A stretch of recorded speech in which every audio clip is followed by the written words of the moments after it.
Hi there. Thank you for watching this Discipleship Matters video. The Discipleship Matters series is a series we've put together of relevant topics to you and me to help us grow closer to Jesus in the day and age in which we live. We hope that this video is a blessing to you, and if it is, please feel free to share it with anybody you think it will be helpful to. Enjoy.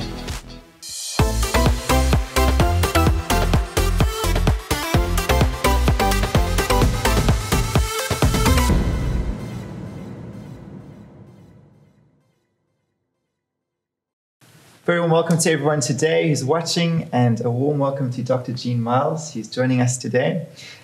We are going to be unpacking in two parts a very relevant topic, and we're thrilled to have you, Jean, because we are going to be discussing a topic that is part of everyday life. We've all experienced it to some degrees, and it's this topic of anxiety. And Jean joins us today with a doctorate in counseling psychology. How many years have you been counseling now for, Jean? Oh, can't remember, too many. A long time. And Jean also lives in the real world. She's got 3 kids and how many grandchildren? 7. Grandson. So suffering has been a part of her life. But today it's just so great to have Jean because she's a combination of 2 wonderful things. The first is many years of experience in psychology. She runs her own practice, and she also loves Jesus. And so today we have the joy of learning not only from a psychological perspective, how can we understand anxiety better and how can we understand its causes and its management, but we also get to understand a little more about our faith and how does God's wisdom and his word play out in our lives as Christians. And so, Jean, thank you so much for coming today and making the time to be here. So I'm going to kick us off. Anxiety is probably not the easiest topic to have chosen for today. It's quite a difficult and tricky topic to talk about. And why is that, Jean? Well, first of all, thank you for having me, Matt. Pleasure. I must say it really is my pleasure and privilege to be here to share in this matter of anxiety. As psychologists, we're seeing more and more cases and people struggling with anxiety. Anxiety per se, as you say, is not a simple construct. Yes. A lot of research has gone into it, and there's not always consensus on what researchers have come up with. There are different opinions and there are different treatment options. But essentially, what researchers and psychologists and psychiatrists have resolved is they've got certain categories in terms of how to explain anxiety. Yes. And so you get, for example, generalized anxiety disorder. You'll get your social anxiety disorder. And so I just felt for the purposes of today, what would be more easier is to work with anxiety rather from a simplistic point of view, where it would be just the broad-based understanding, everyday sort of experience of anxiety, and how one would deal with that. Yeah. So we also have found in society we use the words stress, worry interchangeably. And so it's when we talk today, we'll be doing that as well. So Jean, help us. Where can we start in just understanding anxiety, and for you as a counselor, how do you approach helping people understand anxiety and identifying its causes in their lives? Yeah. As a psychologist, I really believe that it is useful to look at an issue that a person is struggling through 3 different lenses, 3 different dimensions. Yes. And those dimensions are very much integrated. So, for example, the first one is biology. We have a biology. Yes. We have a physiology. Yes. It's part of how we're wired. Yes, absolutely. Yeah. And we'll see today how that impacts, and we need to understand how that plays through in this aspect of anxiety. But then closely aligned to that, in another dimension, exactly the same value, so one's not more valuable than the other one, is our psychology. Yes. And so it's quite funny because psychology and anxiety is normally what is associated together. So it's obviously a very relevant part. Yes. But then there's the third dimension, and there's the spiritual dimension. And it gets the same value of importance as the other 3, as the other 2. And so what one does is you want to look at those dimensions of us as humans in our yes. world, Yes. and to see the interrelation. And even in preparing for today, it became obvious I'd be dealing with a psychological component. Yes. But you can't negate the spiritual part. It just is there. Yes. And so it becomes a very helpful way to try and understand something like anxiety. So you almost have to guard against boxing it into, in an isolated, you've got to look at this as a holistic approach. Yes. Which is so helpful. Yes, yes. So, and then looking at these three different parts, would you then help us understand, maybe help us start with the spiritual side of it, and, how do we start to learn about anxiety from the spiritual aspect of our humanness? Okay, I think the first question that I'd like you just to give some thought to, Matt, is can you ever remember anybody in your life that has never experienced worry, concern, anxiety? And so that is an important base to take off from, that having anxiety, having worry, having a concern is part of the human condition. And if we go in and we have a look from a spiritual perspective, how does God treat this matter? And it's very interesting. Hey, do you know that there are 80 times that they've worked out where we would read in the Word that God says, fear not. Don't be anxious. God's onto this. Yeah. He's aware that this is part and parcel of our experience as being human beings. And in fact, he's taken it so seriously that he's mentioned and dealt with it so much that he sees that we need instruction and we need guidance on the matter. And so sometimes I think we live in a very stressed world and we feel that we're very pressurized, and yes, we are, but in fact it's not a 21st century. It's been around a long time. It's part and parcel, and God has acknowledged this. So it's a part that I feel that we'll deal with a lot later on. And these other two aspects of, then we still got our psychological and physiological. Yes. Maybe just talk us through some of those. Okay. So let's go in and have a look at our physiology, our biology. As people in this world, all of us encounter situations where it's just quite an anxiety-provoking situation. Take, for example, talking in front of a camera. That's quite anxiety-provoking. Yes. So God was aware of this. Yes. And the most amazing design was put in place in our bodies. So when we're going to go and play a rugby match, when we've got a meeting, when we are going to write an exam, when we're working and work to a deadline, and we've got to up our game, what happens physiologically? Well, what happens is cortisol, adrenaline get released into the blood, which then increases our breathing, increases our pulse rate, which in essence what does is we get more oxygen going up to our brain. So which getting is ready just, for action. That's it. And so it's an upping of our game. Yes. It's brilliant, eh? Yes. It's actually so clever. And so we are then able to cope and we're able to respond to that event that needs a little bit more juice behind us. And so if you take, for example, like today, I've got a little bit of more juice running through, and hopefully it'll help me remember all that I needed to say. But what's going to happen is after we've done this, I'm going to go home. And I'm going to make a nice cup of tea, get a biscuit out, and I'm going to sit down. Sweet, yeah. And there's a signal that's going to go through to my body to say, okay, that show's over. We don't need all that. And the taps get turned off. And all those the cortisols and the adrenaline starts to settle down, and the body recovers and goes back into normal functioning. So what are we saying here? What we're actually saying is anxiety is not bad. Which is so important, because I think today we think of anxiety as negative. And you're just like, that was very helpful for me. Yes. Yeah. So if you feel the pulse rate going up and you feel, feel like I'm breathing a little bit, it's not negative in itself. But then what goes wrong? Why does anxiety become a problem? There's two main factors where anxiety then starts to become problematic. And the one being is when it goes to such a high intensity.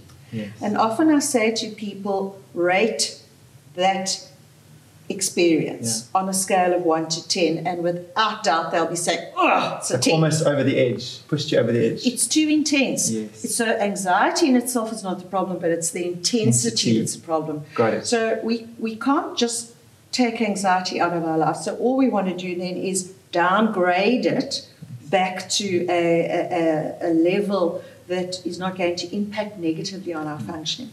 So that's the first thing. We want to have a look and see the intensity. That becomes a problem. And then the other thing that is a problem is when the anxiety is... It never switches off almost. Exactly. It's the duration. It just keeps going. And so what happens is those little signals in our body don't get the off button to say, okay, show's over, go back to normal now. And so the body starts to operate on this constant level of this cortisol and adrenaline. That's it, yes. Okay. And so that's when one starts to see certain physiological responses that are not great. And there are quite a few. I mean, in preparation for this, I mean, if you look at the list, it's quite extensive. And I'll mention them. And just remember today, there's a link in the video which you can actually click on for all the notes for these 2 sessions that we're going to be doing with Jean. But maybe you can recognize some of these: chest tightness, shortness of breath, palpitations at rapid heartbeats, high blood pressure, dizziness, muscle tension, chronic headaches, excessive sweating, gastrointestinal symptoms like nausea, diarrhea. I mean, goodness, this is really quite compromised immune system, lots of colds, restlessness, that feeling on edge, irritability, easily fatigued, sleep disturbance. I mean, this is really, I think many of us experience some of these, and it's because of this almost excessive or continual anxiety that we experience from day to day. Sure, that's quite something, Jean. And, you know, like, I don't think in understanding what you said, being in this state perpetually is God designed based on, you know, just unpacking, you know, that has not just a physiological impact and a psychological impact, but also has a spiritual impact on us, you know, in the way that we experience life and experience. And so that's very helpful. From a psychological perspective, what would you say, you know, in terms of how does anxiety unpack? Yes, so psychologists have, the research that they've done, as I've said before, is quite varied, but I found the rational emotive behavior therapists have come up with quite a helpful way of looking at anxiety and understanding actually what's going on there. Yeah. So when we look from a psychological point of people, I find we look at a triangle, and there's 3 kind of points that you need to take into account. And if you think about it, it would make sense. There's that part of us that is our emotions. Yes. Anxiety, sadness, whatever. You can't look at a human being without emotions. Emotions are always going to be part of the package. Experiencing life is actually experiencing. So that's a part that we've got to put in our triangle. Another part we've got to put in our triangle is our behavior. Very much in part, you can't understand humanness without looking at a behavior. And then the third part is our thinking. What is going on inside our heads? How are we processing stuff? How are we evaluating stuff? And so we put those 3 parts on the board. But now today we're talking about anxiety. So what everybody automatically does is zooms in and says, okay, well, let's look at anxiety. The emotion, anxiety, That's it.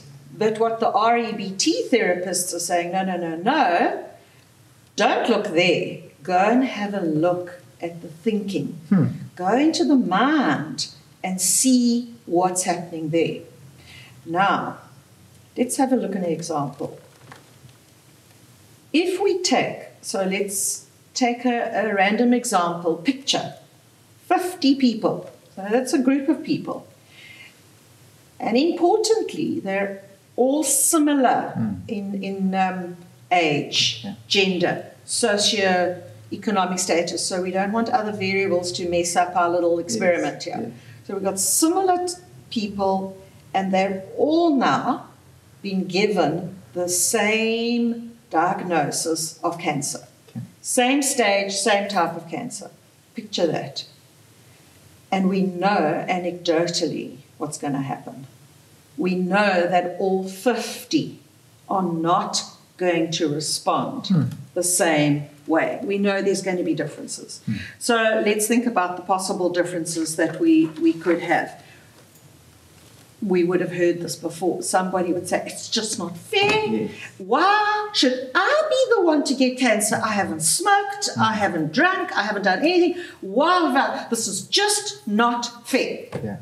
Where's that coming from? It's coming from the way the person's evaluating, the way they're thinking and responding to the diagnosis. So what you're saying is actually, well, that's profound, because I think what we do is we tend to either fix it on the emotion or the events, and we try and like all of our energy and thinking into it, but it's actually it's that evaluation of the event that's causing.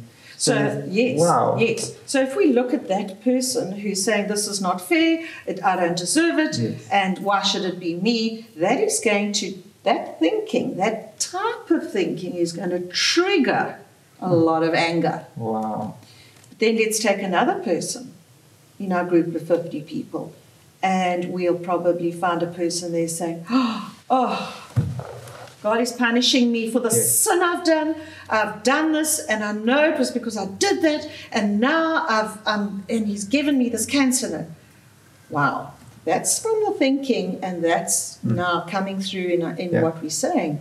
And in fact, that is going to trigger the most intense guilt and anxiety. Sure. I've done bad, I've disappointed God, and now I've just not been good enough.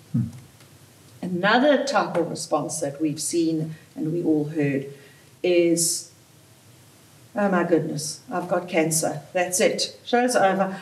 It's my death sentence. I'm going to die because now this is what happens. Well, we all know what that's going to do. That's going to shoot anxiety right through the wall. So it's that response, it's that thinking that is going to trigger that anxiety.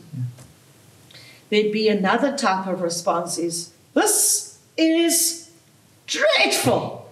This is just, I can't deal with this. This is horrendous. Sounds familiar. And I don't know how I'm going to cope. And it's just, I can't stand this. I just actually can't stand this. And so we know that response, that poor person is going to be incredibly stressed. The anxiety is going to be running at a good 10 at that point. In looking at these responses, I actually recalled a personal experience of somebody getting a cancer diagnosis, and that was Eugene, my husband. 13 years ago, he got testicular cancer. And his response to it was, okay, so what are we going to do about this? What's the treatment? And the oncologist said, well, you got a 50% chance of getting it again. If you take the chemo, it's a good shot. Right? Let's go for it. And so if anybody knows Eugene, you'll know what I'm talking about. He's not an anxious person, and you can see that response in that. So that's another way of thinking and responding to it. Let's get on with the show. I've got cancer. What can we do about it? And so, it's fascinating for me in this because, again, like how you talk about how these circles of our humanness are interwoven. But, I was thinking about the famous scripture in Philippians chapter 4, verse 6, which talks about anxiety. Do not be anxious about anything, but with everything, with prayer and supplication. But the very next part of that scripture talks about whatever is good, whatever is lovely, what is acceptable and commendable. Think on these things, and the God of peace will be with you. And so even in scripture, this wisdom of actually recognizing the source of our anxiety, not so much being the event Yes. or even the emotions, but the actual changing of that thinking. Yes. Romans 12 verse 1 to 2, be transformed by the renewing of your mind, Wow, there you go. And it's just seeing again, the wisdom of how God has put us together, and just linking in again with what you're saying. It's our thinking, Yes. and our interpreting and our evaluating of Yes. something that actually sparks or fuels Yes. that anxiety that goes off Trigger. the charts. Yeah. And so I'd love us just to delve in a little bit deeper here. And you mentioned in preparation for this interview that there are 4 kinds of, or types Yes. of thinking, that through all of this analyzing and research, Yes. that psychologists have been able to actually say you can pretty much categorize Yes. thought patterns that spark anxiety into these 4 groups. Yes. Would you maybe just talk a little bit about absolutely, Matt. So let's pick up with our cancer Yes, example. And let's go back and have a look at the patient who said, it's not fair, I shouldn't have got it. And we see the first type of thinking, and it's a type of thinking that it's about how you manage, in a helpful way, your expectations of what life is about. Whoever promised life was going to be fair. Sure. Yeah, I always think of when we were kids and we were in class and somebody did something wrong and we all had to stay in a break. Life has always given us examples. Yeah. So why do we get surprised then when we're exposed to something that's not nice? Yeah. And we can actually be quite rigid. Yes. That's what it's telling you, there's almost no grey for some of us, it has to be. It's not right, and I shouldn't have got it. And we'll hear in our language, I shouldn't have got it, I have to do it. Wow. There's a rigidity and there's demands that we place on the world. Well, why did I get this? Or I haven't done this, or I should have done that. And that type of thinking really is not helpful in managing anxiety, so we've got to be quite mindful of that. Then the other type of the person that responded with, well, I've sinned, God is punishing me. That is one of the cases that I see a lot of where we negatively evaluate ourselves. Almost at impossible levels, you can almost link it to the first one. It's not good enough. It's not good enough. Your behavior has just not been good enough. You have not been good enough. And so it's really, really dangerous because do you know anybody that's perfect? Except Jesus. Exactly. And that's the beauty and that's the wonder that we actually live under his grace because he did it. Nobody else has done it. So in fact, we don't go out to do wrong, but we allow ourselves to be human. And we allow ourselves, we do make mistakes. And in fact, there's a lot of evidence. If you sit down and look at yourself, there's a lot of positive. Yeah. And yes, there's negative in all of us. Yeah. So we can't ever classify ourselves as no good. It's just polarized at one. Yes, absolutely. Yeah. So that's the second type of thinking that one wants to be careful about is immediately saying, well, not good enough. You didn't do it enough. Or you didn't do this. And so that's one's got to be mindful. And allow yourself to be human, as God sees us too. He sees us. That's why Jesus came to save us. The next thing that I think there's a lot of that around is lovely words, absolutely lovely words. I know, Matt, is one of your favorite words. Catastrophizing, awfulizing, generalizing. So on getting the diagnosis, some people would say, well, that's it. I'm dead and I'm going to die and I need to get my will made and this is just all horrible, awful and terrible. But wait a minute. Have a look around. There's a lot of people out there who actually are surviving cancer. And it's not necessarily a death sentence. Yes, it can be. But we're looking at a very specific probability. Yes, you almost just isolated to one outcome. That's it. Generalized. The whole show's done. That's it. And so I've got cancer. That means I'm now going to die. You're giving it 100% probability. You're not giving it a lower level. And at that high level of probability, Well. Obviously, that's going to make anxiety shoot to a grade 10 immediately. Yes. So one wants to be careful of that. Then the other type is, this is the modern day one. Oh my goodness. The type of thinking, I can't cope. I can't stand this. What does society teach us? Society teaches us a very clear message. If it doesn't feel good or it doesn't feel comfortable, do something else. It mustn't feel like that. It must be perfect. Everything must be perfect. Yes, we must never be taken out of our comfort zones. It must all be. And I do believe that's why some marriages aren't making, because it doesn't feel like. So it's not ideal. No, it's not the ideal. Yeah. Wow. And so we live with this message that it's and that comes through in everywhere, in social media, in almost this almost American dream of everything is I'm healthy, wealthy, and wise. Everything is sure. So if we watch a movie, 2 hours later, typically everything's kind of been corrected and sorted out. And happily ever after. Yes. So how does that affect us in terms of having that expectation of life and anxiety? I think it's about accepting that each and every one of us will have bumps on the road. Yes. We living our life race, as I always said, and as we navigating that life race, we do, all of us have bumps on the road. It's not perfect. Period. Yeah. Sure.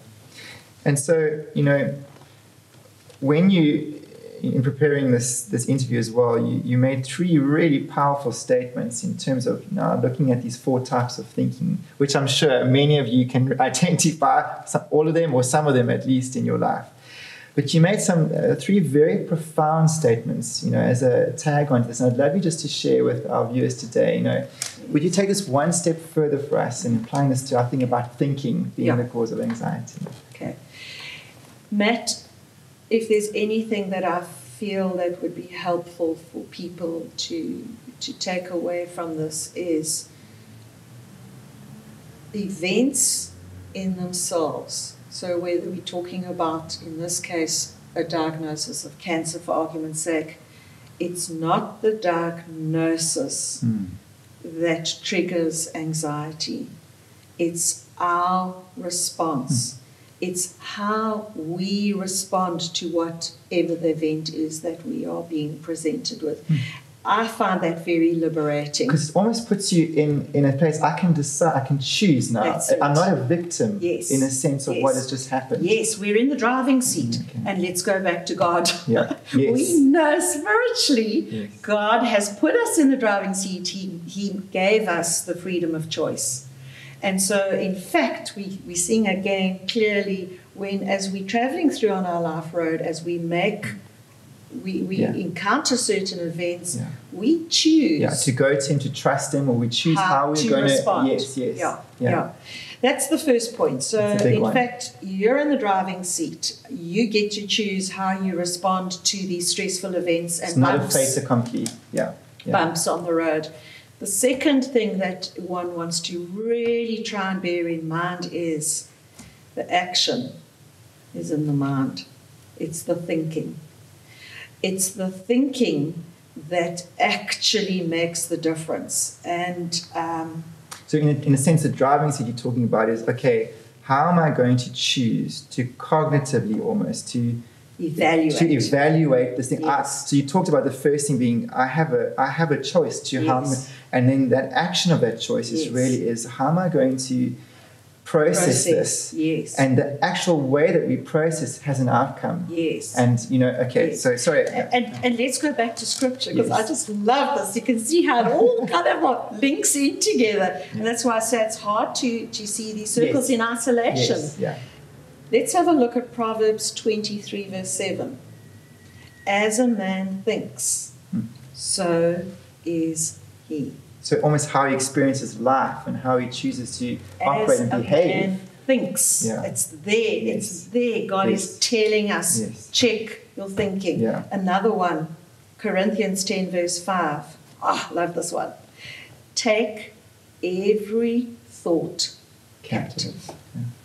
So God is endorsing this, that it really, the battle is in the mind. The battle is, so when we look at the emotions, we're almost getting a little sidetracked, because the emotion of anxiety is the offshoot, the offspin of what is going on in our processing, in our mind. And then the third thing, and that's bringing in what psychology has identified, be careful. And exactly what you said, there are 4 specific types of thinking that are clearly would trigger off those and are dangerous. They're high intensity, Yes, that high intensity. You can't switch off, or pushes you over the edge. Yes, Sure. Wow. That's amazing. So do you want to maybe just look at, in applying these certain types of thinking? I mean, we all know we're in a very difficult season of COVID-19 and this pandemic. And what better event to analyze almost, in terms of how we choose to respond to this, And one of the things that you were saying is, we have to look at carefully how we choose to react in this time, because COVID-19 has produced massive challenges for us, at an unprecedented in some way, certainly in our lifetime.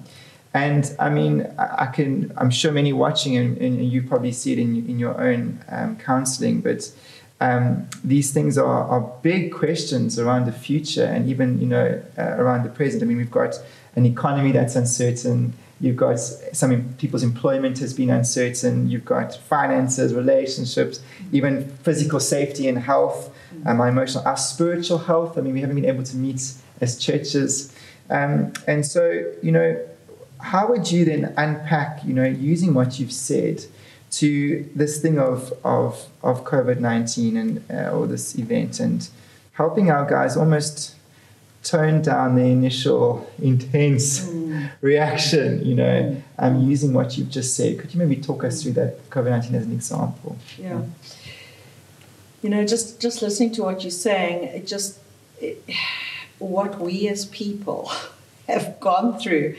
Eugene and I were very blessed to see New Year in Sydney Harbour on a boat. Wow. Seeing the fireworks, and 2020 was coming in.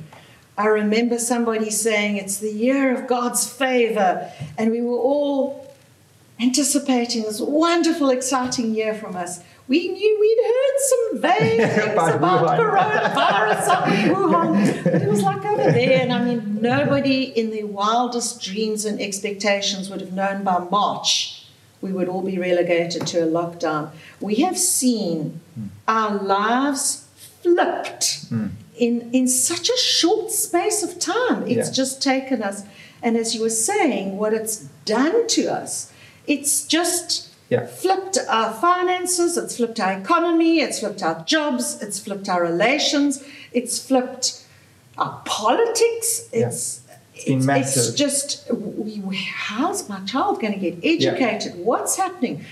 Everything that we took as normal has gone.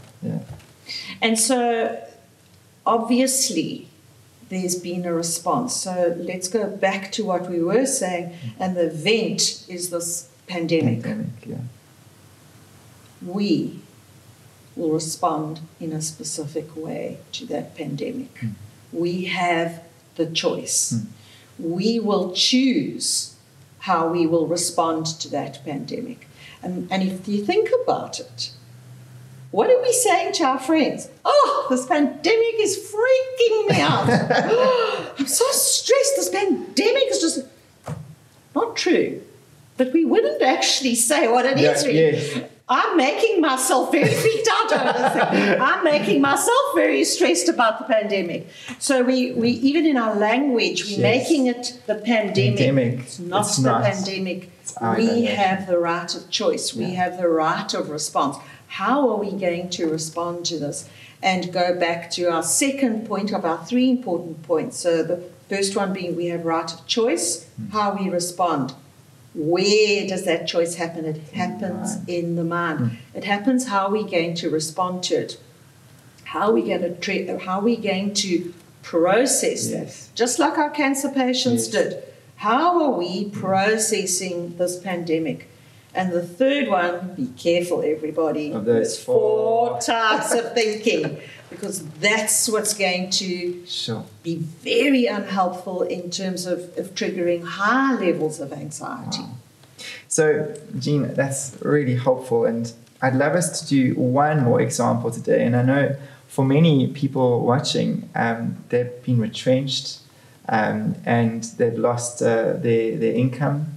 And I would love you to maybe unpack as just a good exercise of highlighting the 4 different types of thinking in response to retrenchment, and maybe just giving a pushback as a taster for what we're going to have in part 2, But would you maybe just, unpack a little bit? Someone's retrenched, unpack how these 4 types of thinking could play out, and then what would be the sort of comeback in that? Okay.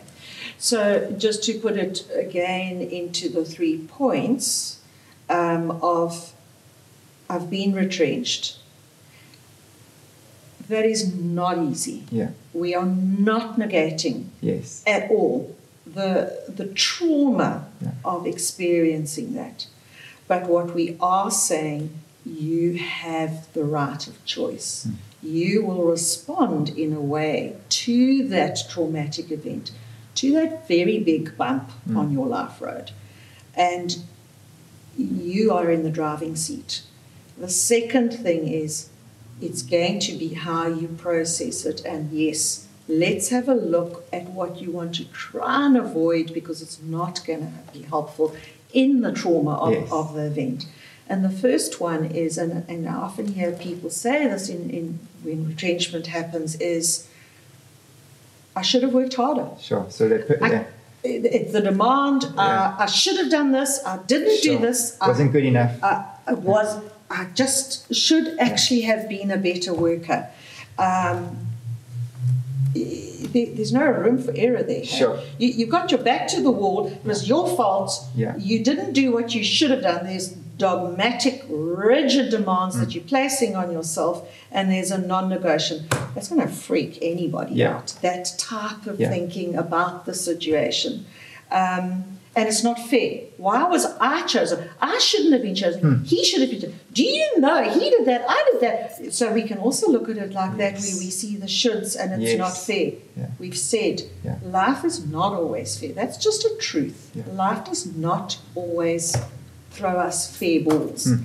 And so what we've got to do is we've got to come to the stage that it's not fair all the time. What am I going to do about it? Yeah.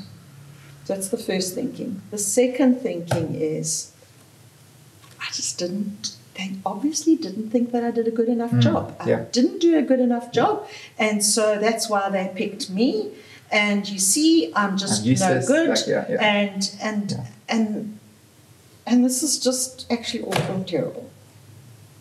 Sometimes we're so busy thinking that it was our not good enough, and we're negatively evaluating ourselves, that we lose sight of other factors. Yeah. Why the company? Yes. Well, why structurally, from an organization's point of view, why they would have moved and taken me out as opposed to that person. Yes. And it had nothing to do. Ironically, sometimes it's people that are very very capable in their jobs, but maybe their salary was just too expensive for the company. And so there's a whole host of reasons that it's not about you not being good enough, but there were other factors, and one needs to try and understand where that's coming from. That's your second point. Your third point is this awfulizing, okay, my career's over, I've now been retrenched, end of the road, show's over. What are we doing here? We're giving 100% probability to the worst case scenario. Is it really going to be like that? Let's think about this. What about maybe if we view this as maybe the time to get out of our comfort zone? How often... I remember years ago there were a lot of teachers that were retrenched because of the restructuring in our country in the early 1990s, and people were very traumatized, understandably so. But given the season of time, how many of those people came out after that and said, restart. Wow, Yes. if I hadn't have been pushed out of that, I actually would never have taken the leap. But in fact, it's really, really worked out well. So one wants to keep in mind that it's not necessarily, that's not the worst case scenario. It's not awful, terrible, and horrible. It actually might be the start of a new season. The one part, and this is where it gets a little bit tricky, and I want to try and make this quite clear. I'm sure everybody's been watching TV, and when a psychologist comes on TV, it's like, okay, well, what are they going to say now? And a lot of psychologists are saying it's the uncertainty. It's the uncertainty. It's the uncertainty that is really responsible for a lot of anxiety. But nobody's really unpacking why. Yes, we know it's the uncertainty, but in this third type of thinking, what is happening is we don't have a certainty of, like when I do get retrenched, the uncertainty is leading to us not being able to effectively work out the probability. Yes. So we're just giving it full negative probability. Is that making sense, Matt? Yes. So it's this uncertainty, and we've not got any experience in these events that we're dealing with in this novel experience. And so we don't quite know how to make predictions here. And so we go for that worst case scenario because that's our default. One of the things that and just before we get to something that you mentioned that was so helpful, and I think maybe ties in here, is you spoke about this concept of schema, and how and you're such a good example of how necessary schema is in terms of us being able to feel our way through. Because I think one of the difficulties, and maybe just to express it in my own understanding, is in this awfulizing, catastrophizing, generalizing state, you kind of trying to measure, like how do I, but there's nothing looking into the future of like, I don't know what the economy is going to be like, okay? Yes. I don't know what, the healthcare system or the education, so it becomes, but I think for you, like you were saying about how the brain works in saying like how it looks for a kind of consistency, is that right? Okay, so that's why this can get a bit complicated. So there's there's a twofold factor with this whole, it's uncertainty that's causing our anxiety. The one is what I've said is it makes predictability of how this is going to work out quite difficult because we've never done this before. That's the one thing. The other thing is our schema. So again, we come back to God's awesome design. Let's go and have a look at some parenting skills. What is the hallmark 101 of parenting? Please tell me. I need to get it. I need as much help as I can. I've got two little ones of my own. Classic consistency. Consistency. Wow. Why do we need, as human beings, consistency? Because we're programmed to work with a certain schema. So, let's take the Northeast Expressway. If I say the Northeast Expressway and I say the speed, give me the speed that you would drive on the main part of the Northeast Expressway. 90 kilometers per hour. Okay. I hope that's right. I'm trying to, I hope I'm not breaking the law there. So the main part of and so we drive, we don't have to process, I must drive 90 kilometers an hour here. We know it's 90. We just kind of, it's part of our schema. Yes. Now imagine going on the Northeast Expressway tomorrow and they've made it 80. And then the following day they've made it 70. My goodness. Yeah, you're not going to be able to. People are going to be up in arms. What is going on here? Why are they just... It's affecting our schema. So what happens is, what has this COVID done for us? It's scrambled our schema, because what happens is now we go to a shop. So we drive, we get to we get to the spa, so we get out. We don't just go in, get our trolley, go around, and we get our things. We go, we pay for them, and we leave. Now what we've got to do, we've got to go.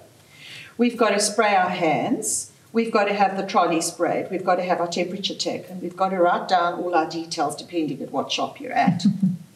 And then we've got to go in, but we're not allowed to get close to anybody, so it's social distancing. We're not allowed to see a friend and hug the friend. So the schema of how we do shopping, for example, is completely changed. And it was amazing. The other day I walked into one of the spas, and they've changed their system to upgrade the hygiene, and I heard a lady say, "What?